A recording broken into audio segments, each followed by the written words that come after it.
youth basketball. To me, there is no more stinking problem than coaches who want to win games at the expense of children's learning and development of playing the game of basketball. One of the ways this is done at ever younger ages in this country is to employ defenses that are not half-court man-to-man. If you want to play zone, if you want to trap and you want to press, full court, half court, whatever you want to do, I will guarantee you'll win more games. Children aren't going to learn as much in basketball. In fact, they're not going to learn much at all. The defensive players won't learn how to play defense. The offensive players will constantly be under duress, playing at speeds they can't possibly play. I have asked this of literally thousands of high school and college and pro coaches around the country for the last 20 years. I've asked them, when do they think children should start playing defenses that are not man-to-man in this country? And very, very few of them have ever said at ages younger than high school. So if you're coaching at this level and you want kids to learn the game, play man-to-man defense.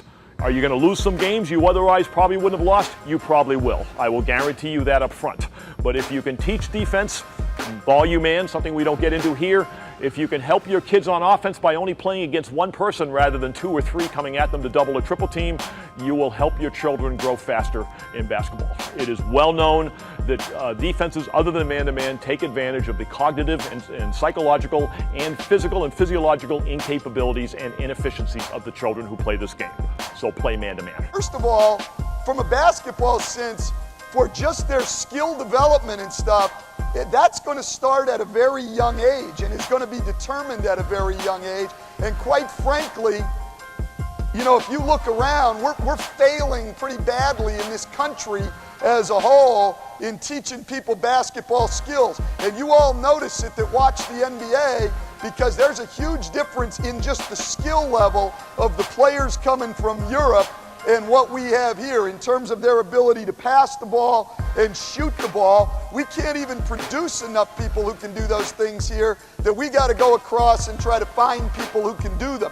We're not developing skills here. One of the reasons is, okay, we are much more interested in playing games and winning and losing at a young age than we are in skill development.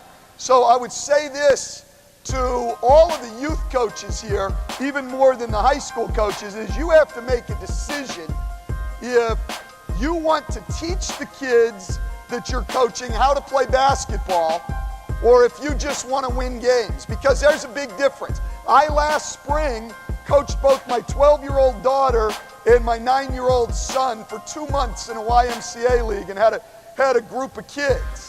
And I got to see every approach, okay? And I would say to you, of the probably 18 teams that I saw just in that limited time, there were maybe 2 or 3 coaches that were really trying to teach skills, and everybody else was just trying to win a game. Leave your best players on the court as long as you can. Play zone defense, for God's sakes. It was beyond me. In a 9-year-old league, play zone defense, okay, for the entire game. Obviously, don't ever let your biggest kids dribble the ball. Make sure they always give it to a guard who is usually your son, okay? And so they can run up the court.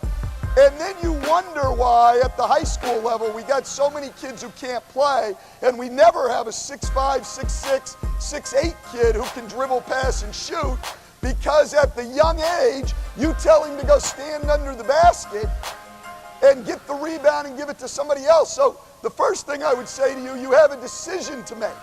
Do you want to help build basketball players, or do you want to just tell everybody you won your youth league?